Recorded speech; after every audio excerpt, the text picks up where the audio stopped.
Abra sua Bíblia no Evangelho de Marcos, capítulo 10, versos 46 a 52.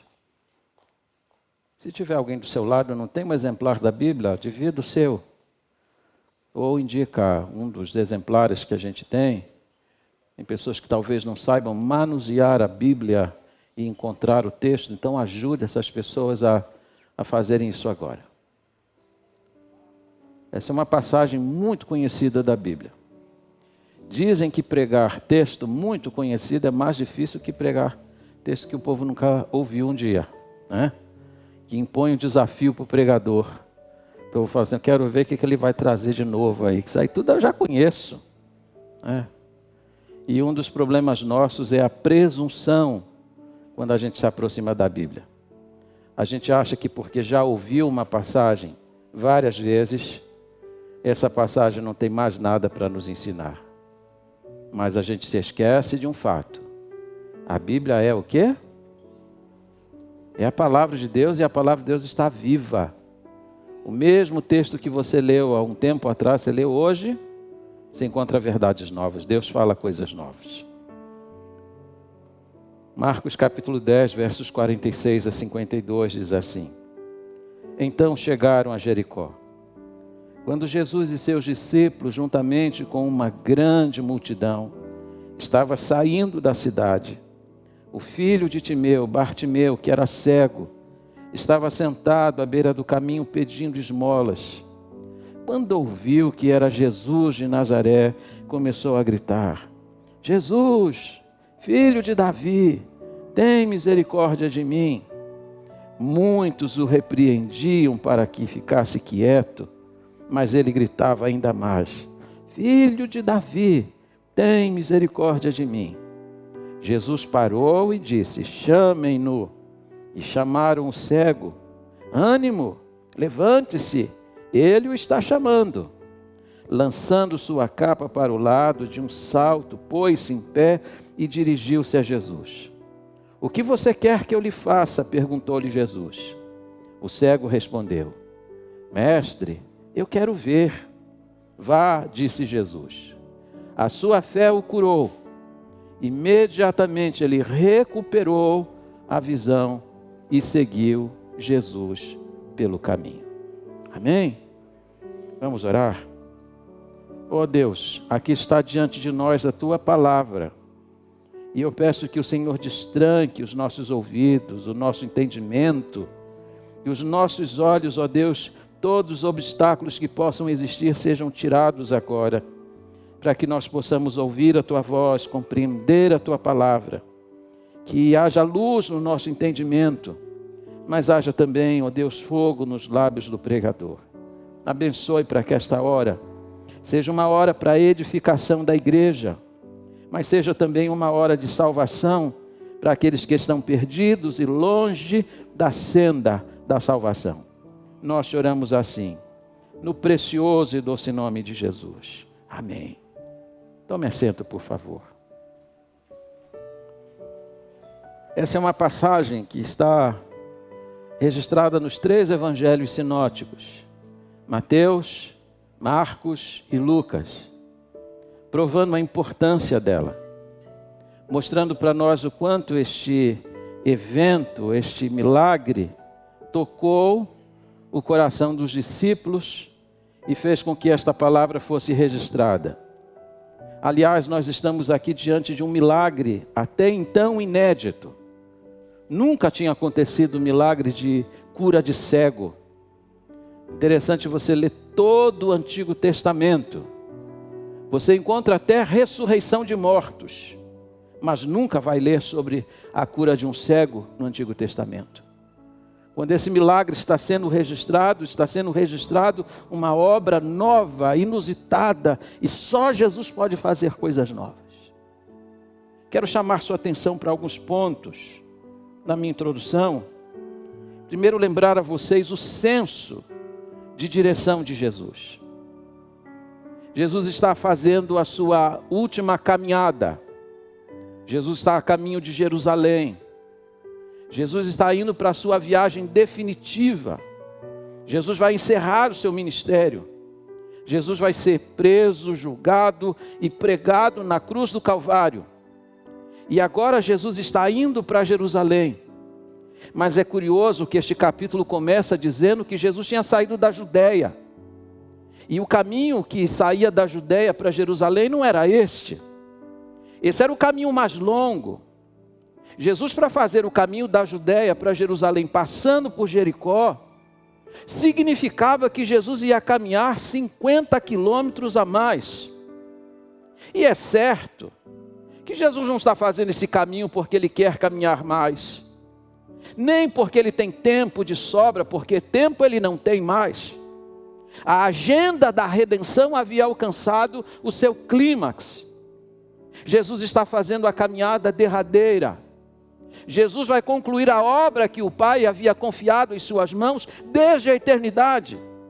Lá nos arcanos da eternidade, quando a Trindade se reuniu, essa hora foi definida.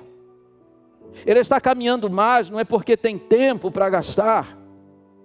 Se você perguntasse a Jesus por que Ele está fazendo isso, Ele responderia com aquelas palavras que estão lá no capítulo 19, versículo 10. Porque o Filho do Homem veio buscar o que se havia perdido. O que é que Ele vai encontrar em Jericó? Diz a Bíblia que na entrada da cidade, Ele vai encontrar um homem rico, perdido, chamado Zaqueu. E Jesus vai encontrá-lo. Antes que o próprio Zaqueu conseguisse ver a Jesus, Jesus viu a Zaqueu. E Jesus disse assim para ele: hoje, não amanhã, não semana que vem, não daqui a algum tempo, mas hoje me convém pousar na sua casa. E diz a Bíblia que Zaqueu recebeu Jesus naquele dia com alegria. E isso aconteceu na entrada de Jericó. E agora, diz o texto, Jesus está saindo de Jericó. E quando Ele está saindo, tem um mendigo sentado à beira do caminho. E Ele vai salvar esse homem, vai transformar a vida dele, vai curar a enfermidade dele.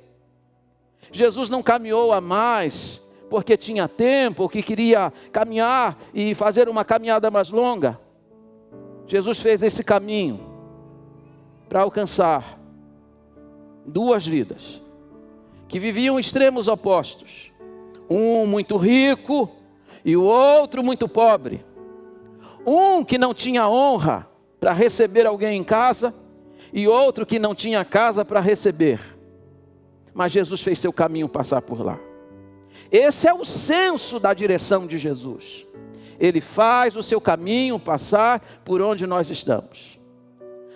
A segunda coisa importante que você precisa olhar nesta passagem é o senso de urgência e de oportunidade do carente. Porque diz a Bíblia que quando Jesus está passando, o cego que está sentado à beira do caminho, percebe que alguma coisa está acontecendo, que há um movimento diferente, há um som diferente, há muita gente, há um tropel à volta dele, e ele pergunta o que está acontecendo. E aí recebe aquela informação maravilhosa: é Jesus de Nazaré, Ele está passando por aqui. Irmãos, naquela hora, esse homem manifesta isso que chamamos de senso de oportunidade.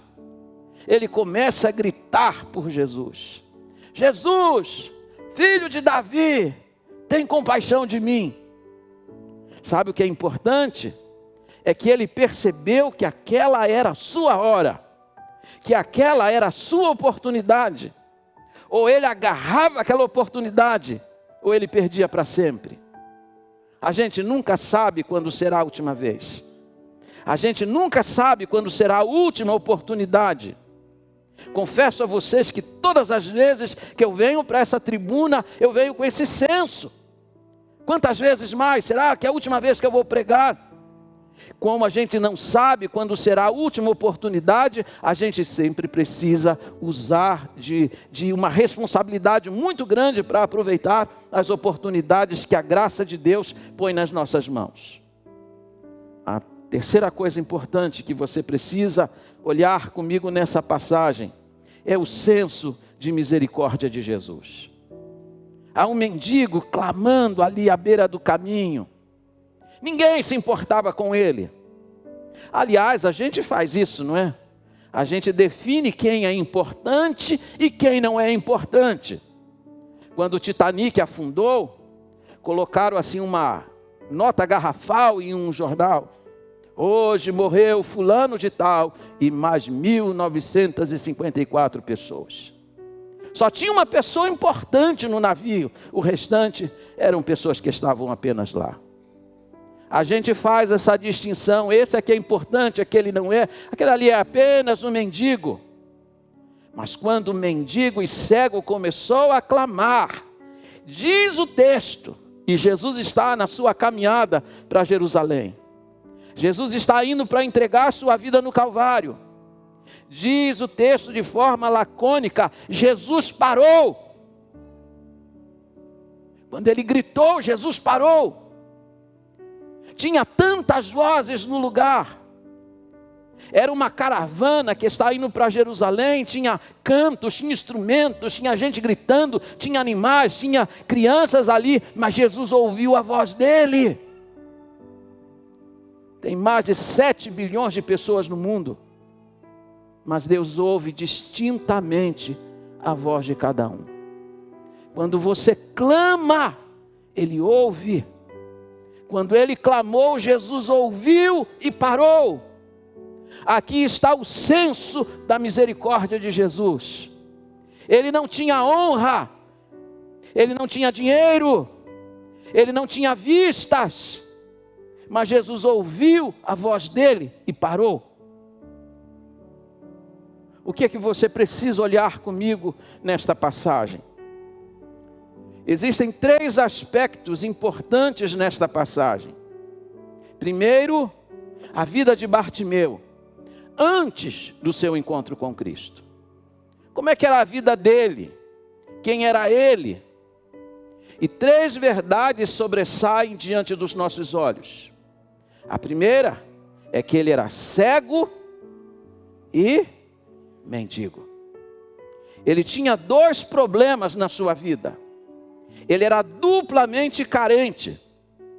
Ele não tinha olhos para ver, ele não tinha dinheiro no bolso para viver. Ele vivia na escuridão e ao mesmo tempo vivia com imensas necessidades materiais. Era um homem que carregava dificuldades imensas, mas assim era a vida dele antes de Cristo.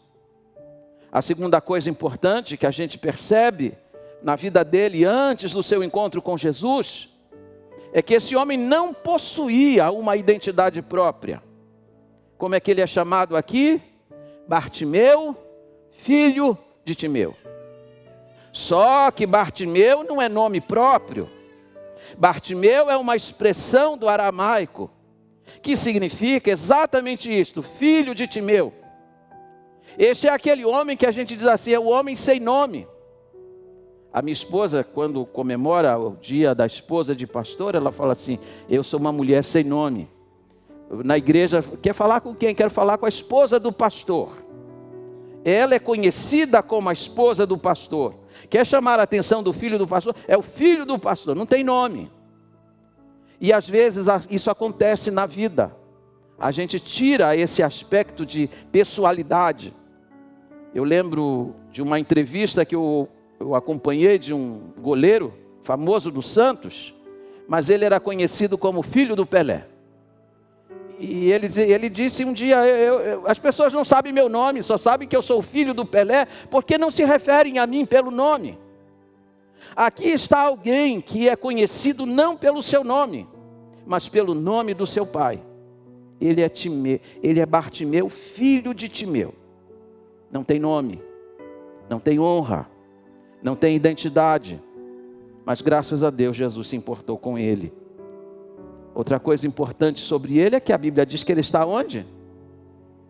Sentado à beira do caminho. Tanta gente indo com Jesus para a festa em Jerusalém, tanta gente celebrando e ele lá sentado, ali à margem, no cantinho dele, alijado, escanteado pela vida. E provavelmente desanimado também. Porque quando a Bíblia diz que ele está sentado à beira do caminho, está mostrando não apenas a posição do corpo dele, mas também o ânimo em que ele se encontrava. Essa era a vida dele antes do seu encontro com Jesus. Necessitado, sentado, e ele está lá, sem identidade alguma, sem um nome próprio para ser chamado. Mas vamos olhar o que vai acontecer na vida dele a partir da decisão por Jesus Cristo. Esse é meu segundo ponto. E aqui eu quero chamar a sua atenção para alguns pontos importantes. A primeira é que Bartimeu vai buscar Jesus na hora certa. Aquela é a sua última oportunidade.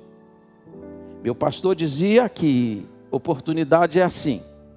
É como aquela estátua em que tem uma pessoa calva e na frente tem um tufo de cabelo.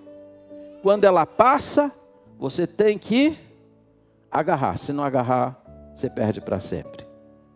3 coisas na vida nunca voltam: palavra falada, a flecha lançada e a oportunidade perdida. Oportunidade é uma coisa muito séria. Às vezes a oportunidade bate à sua porta e você deixa a oportunidade passar. Tem gente que perdeu a oportunidade de um bom emprego, desprezou. Não. Perdeu a oportunidade de estudar. Tem gente que perdeu a oportunidade de um casamento. Pareceu aquele príncipe encantado, mas aí não, agora não. E agora chora assim, se ele voltasse com um cavalo, eu ia com ele. Mas agora a oportunidade já foi. Tem coisas que não voltam. Mas se há uma oportunidade que o homem não pode perder, é a oportunidade de entregar a sua vida a Cristo.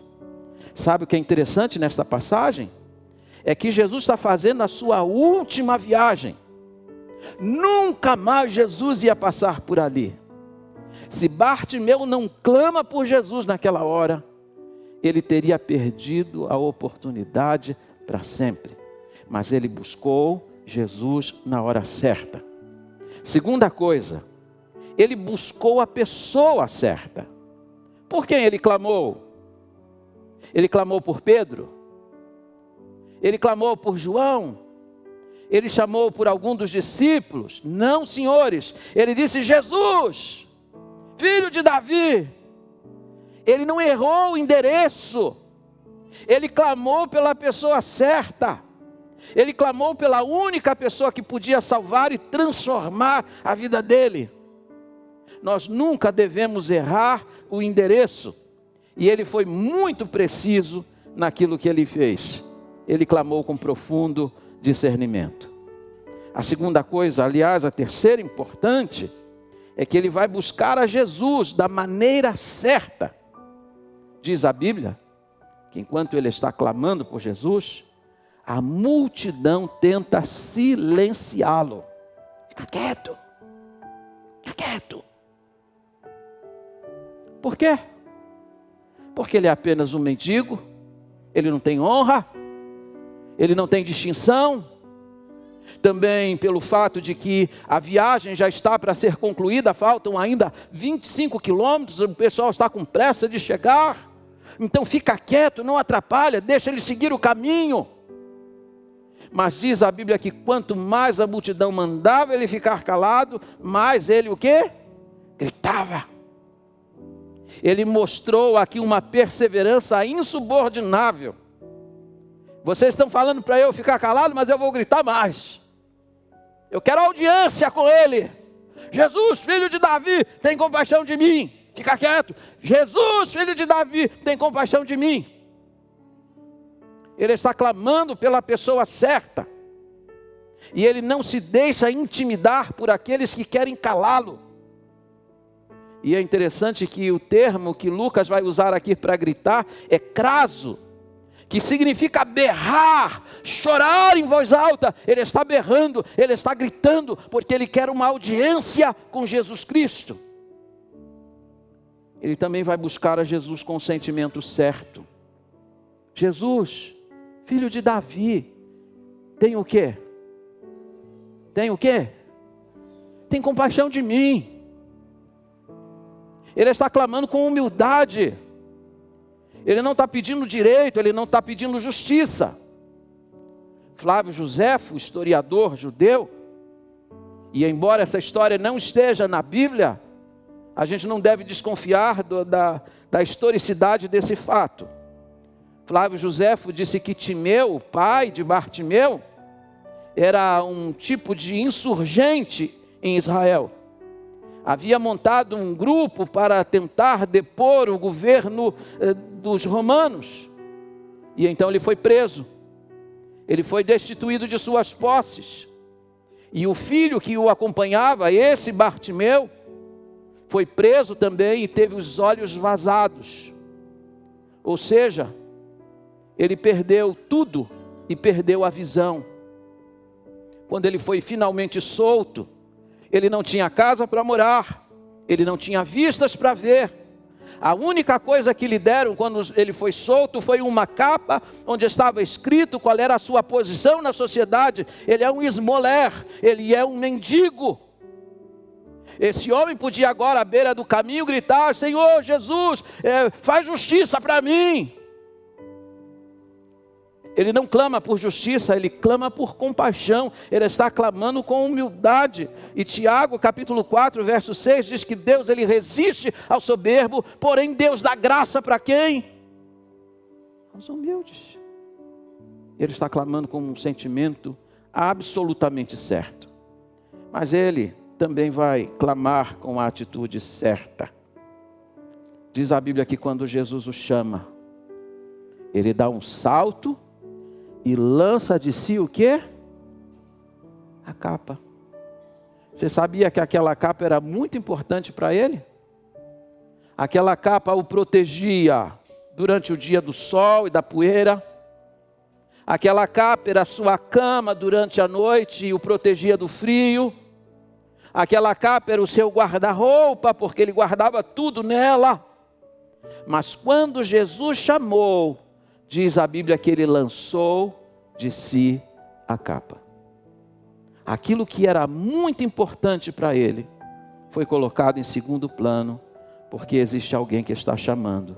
E quando Jesus chama, não existe nada que possa nos prender. Provavelmente a capa era um obstáculo, era um empecilho, era alguma coisa que dificultava, e aquilo que dificultava o encontro dele com Cristo, ele imediatamente lançou fora. E foi à presença de Jesus, com a segurança de que nunca mais ia precisar dela. Mas ainda, diz a Bíblia, que ele busca Jesus com a noção certa. Ele clama assim: Jesus, filho de Davi, tem compaixão de mim. Ele chama Jesus, não apenas de o Nazareno, porque se ele chama Jesus o Nazareno, ele está dizendo, ele é uma pessoa comum. Ele não chama Jesus de filho de Abraão, porque todo judeu se considerava filho de Abraão. Ele chama por Jesus, dizendo: Jesus, filho de Davi. Ele enxerga o que os clérigos em Israel não conseguem enxergar. Que quem está passando por ali é o Messias. Ele usa um título messiânico para chamar por Jesus. Ele podia não ter luz nos olhos, mas ele já tinha alguma luz no seu coração. Ele enxerga Jesus como aquele que vem para remir o seu povo. Isso me fez lembrar muito de Fanny Crosby. Muitos dos hinos que a gente canta aqui na igreja são da autoria dela. Fanny Crosby nasceu e logo depois que logo que ela nasce, o pai vem a falecer. E 6 semanas depois dela nascida, uma imperícia dos médicos, ela ficou cega dos 2 olhos. Mas é interessante, mesmo cega, ela compôs mais de 4.000 hinos e muitos deles a gente canta aqui nessa igreja. Ela morreu com 94 anos de idade, cega. E um dia perguntaram assim para ela: o que você deseja no futuro? Ela disse: quando eu chegar na glória, e eu já estou pedindo isso ao Criador, a primeira coisa que eu quero ver é o rosto de Jesus Cristo. Mesmo cega, ela cantou a glória de Deus, ela cantou a glória de Jesus, e ela disse que seu maior anseio era ver o rosto dele. Não tinha luz nos olhos, mas já tinha luz no seu coração e na sua alma. Mas diz a Bíblia mais, que quando Jesus o chama, pergunta a ele o que ele quer, ele diz assim: mestre, eu quero ver. E mestre aqui é muito mais do que rabi. A expressão que ele vai usar aqui só aparece mais uma vez na Bíblia, lá em João no capítulo 20, quando Maria Madalena vê Jesus ressuscitado. Ela não disse rabi, ela disse Rabone. Sabe o que ele disse aqui para Jesus? Ele usou a expressão Rabone. Rabone quer dizer meu mestre. O que você quer? Ele disse: meu mestre, eu quero ver. Veja a profundidade e a compreensão dele. Ele está buscando Jesus, mas está buscando Jesus com uma noção certa no seu coração. E mais, ele busca Jesus com o pedido certo. Imagine um cego, um mendigo, e Jesus pergunta assim: o que é que você quer? O que é que o mendigo gostaria de ter? O quê? Uma esmolinha, né? Um dinheirinho, uma casa, uma roupa nova, um vidro de perfume. Ele podia querer tanta coisa, mas ele pensou qual era a sua maior necessidade, e ele elegeu a necessidade maior: eu quero ver. Ele tinha uma necessidade e conseguiu identificar a necessidade. Eu sei que todos nós aqui temos muitas necessidades. Mas se Jesus chamasse você hoje à presença dele e dissesse assim: o que você quer? O que você pediria? Tem gente que diria: eu quero beleza. Outros diriam: eu quero juventude. Mas eu posso garantir a você que a sua maior necessidade não é de ordem material. A sua maior necessidade é de ordem espiritual. E é interessante que ele pede a Jesus: Senhor, eu quero ver. Mas Jesus, que olhou para ele, disse assim: a maior necessidade dele não é material, é espiritual. A tua fé te salvou. Vá para casa e vá vendo. A sua maior necessidade também é essa. Vamos olhar terceiro e último ponto do sermão: a nova vida que Cristo vai dar para Bartimeu. Olha comigo o verso 52. Verso 51, Jesus diz assim: o que você quer que eu lhe faça? Verso 52, o cego responde: mestre, eu quero ver. Aí Jesus diz assim: vá, a sua fé o curou. Imediatamente ele recuperou a visão e seguiu Jesus pelo caminho. 3 coisas que Jesus fez por ele. Primeira, Jesus o salvou, ele foi salvo. A maior necessidade sua é de salvação. Aquele homem podia pensar que a sua maior necessidade era física, que o que ele precisava era de uma cura no seu corpo, nos seus olhos. Mas Jesus, que nos conhece, sabia que a maior necessidade dele era de salvação. E aqui veja que coisa bonita. Ele pediu a Jesus vistas, mas Jesus deu a ele muito mais do que vistas. Jesus deu a ele primeiramente a salvação. Vá para casa curado, mas vá para casa salvo. Nenhum milagre será completo na sua vida se você não receber a salvação de Jesus Cristo. Segunda coisa que Jesus vai fazer por ele: Jesus vai curar os seus olhos, as suas vistas, vai abri-las, e de forma imediata. Não é um milagre gradual em que ele vai dizendo: está melhorando, estou começando a enxergar. Não, ele abriu os olhos e ele conseguiu contemplar a luz, sem nenhum outro processo, sem nenhum outro tratamento. Jesus fez uma obra majestosa nas suas vistas. E uma coisa bonita que Jesus vai fazer por ele: vai dar a ele a oportunidade de segui-lo. Porque diz o finalzinho do verso 52, que ele recuperou a visão e seguiu Jesus pelo caminho. A pergunta é, por que caminho ele seguiu Jesus? Para onde que Jesus está indo?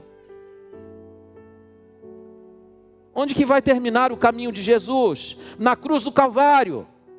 Por que caminho ele segue Jesus agora? Ele está seguindo Jesus no caminho da cruz. Ele está seguindo Jesus no caminho do discipulado. Ele vai estrada fora com Jesus Cristo, no caminho do sofrimento. Mas ele ama Jesus agora. E sabe o que é interessante? É que existem pessoas que vêm, recebem a bênção e vão embora. Mas esse homem aqui não quer apenas a bênção, ele quer o abençoador. Ele está pronto para segui-lo, ainda que o caminho dele termine na cruz, ele está seguindo Jesus estrada fora. Esse é o caminho que Jesus tem para você também. E então eu vou terminar fazendo 4 aplicações aqui importantes. A primeira é que Bartimeu ele era cego, mas ele podia ouvir. Ele escutou o que está acontecendo à volta dele. Passou a inquirir as pessoas a partir daquilo que ele ouviu. E é a partir daquilo que ele começa a ouvir que a vida dele começa a mudar. Você está aqui, você pode ouvir. Você pode dar importância ao que está sendo dito aqui. Abra seus ouvidos para ouvir a palavra de Deus, porque o milagre começa a acontecer exatamente no momento em que você abre os ouvidos e dá atenção àquilo que está sendo dito. Segundo, é que Bartimeu ele era cego, mas ele podia clamar. O impedimento dele era nos olhos, não nos lábios. E com os lábios ele começou a clamar: Jesus, filho de Davi, tem misericórdia de mim. O apóstolo Paulo disse em Romanos 10:13, se com a tua boca confessares, e em teu coração creres, você vai ser salvo. Então invoque o nome de Jesus com os seus lábios, creia em Jesus e você vai receber a salvação. Terceiro, Bartimeu ele era cego, mas ele podia pensar. Podia raciocinar. Ele não estava fora de si. Quando ele pensou na sua vida, ele disse assim: eu sou uma pessoa digna de compaixão. Eu não tenho honra nenhuma. Então eu não vou pedir justiça. Não vou clamar por direitos. Eu vou pedir apenas para ele ter compaixão de mim. Jesus, filho de Davi, tem compaixão de mim. E por último, Bartimeu era cego, mas ele podia andar. Quando Jesus disse assim, vem, ele deu um salto. Você já viu cego pulando? Cego não pula, sabia? Cego tateia, procura segurança para caminhar. Mas esse homem, ele contraria a psicologia dos cegos. Ele dá um salto para ir ao encontro de Jesus. Ele tinha urgência de encontrar-se com o Senhor. E é interessante, ele queria apenas vistas. Pediu a Jesus apenas vistas, mas Jesus fez mais por ele. Eu tenho aprendido que normalmente ele nunca faz menos e normalmente ele faz mais do que aquilo que a gente pede. Você quer ver? Você vai para casa vendo, mas também vai para casa salvo. Como que você quer voltar para casa? Não vá para casa com os olhos físicos e sobretudo com os olhos da alma fechados. O mesmo Jesus que passou por lá, está passando por aqui.